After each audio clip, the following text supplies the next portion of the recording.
Have you ever been told that just chanting Amitabha is enough to guarantee rebirth in the Pure Land? Have you ever wondered if something so profound could truly be so simple? Welcome back to the channel.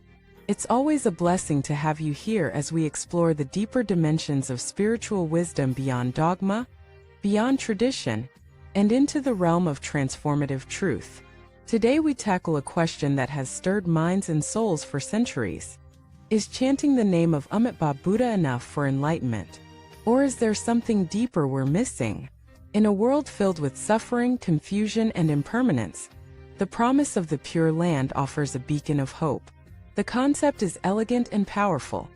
If one sincerely recites the name of Amitabha Buddha with faith and focus, one will be reborn in his Western Pure Land, a place of peace, light, and accelerated enlightenment. No more suffering. No more distractions, just pure presence. But is it really that simple? Can the most profound liberation be accessed through repetition alone? Let us begin with the root of this belief. The Pure Land teachings, central to many Mahayana Buddhist traditions, emphasize faith, devotion, and the power of Amitabha's vow.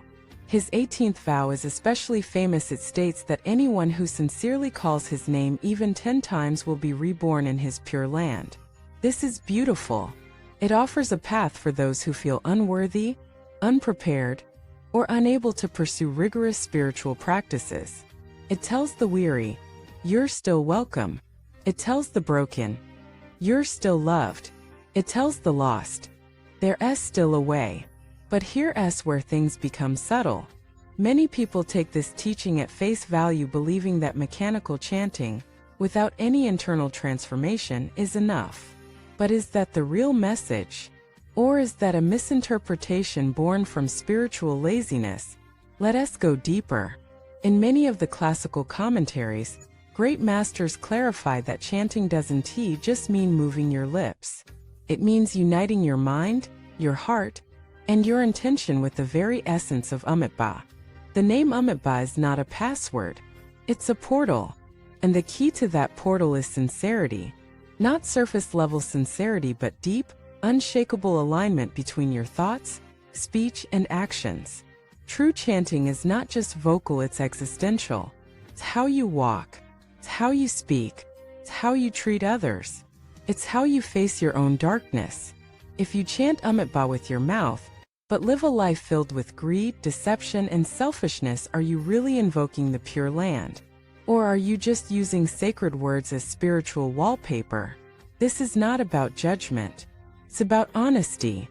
Because if chanting alone were enough, why did the great masters also emphasize ethics, compassion, wisdom, and daily mindfulness? Why did they live lives of deep service and humility? Why didn't they just sit and chant all day in isolation? Because they knew something essential. The power of the name is real, but it awakens in proportion to your sincerity. And sincerity is not just emotion. It's integrity. It's alignment. It's the way you embody the teachings, not just recite them. Think of chanting Amitabha like planting a seed. If the soil of your heart is dry, rocky, and toxic, will the seed grow? But if the soil is nourished through practice, through love, through awareness, then even a single name can blossom into liberation. This is why chanting is both simple and sacred. It is not a shortcut. It is a sanctified rhythm of remembrance. It is a way of saying, I choose light. I choose truth. I choose awakening. And that choice must be lived, not just spoken. Let us get practical. What does real chanting look like? Begins with attention. When you recite Amitabha, are you present? Are you aware of the syllables? Of your breath? Of your emotional state? Or are you doing it like a robot, hoping for points in the afterlife? Next, intention. Why are you chanting? Is it to escape suffering? Is it to impress others? Is it because someone told you to?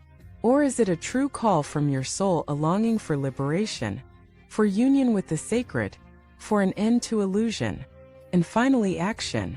Does your daily life reflect the spirit of the Pure Land? Are you kind? Are you honest? Are you forgiving? Are you serving? Because Amitabha is not just a name. It is a frequency, and you must become compatible with that frequency, not just visit it occasionally. The Pure Land is not just a realm. It is a state of consciousness. And chanting is the bridge. Not from here to there, but from falsehood to truth, from distraction to clarity, from separation to unity. When you understand this, chanting becomes alive. It becomes a dialogue, not a monologue. It becomes a merging, not a transaction. It becomes liberation, not superstition. And in that space, the miracle happens. Your mind quiets.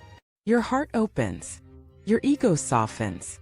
And you begin to remember who you truly are, not a beggar asking for entrance to the Pure Land, but a spark of that very light. You were never separate.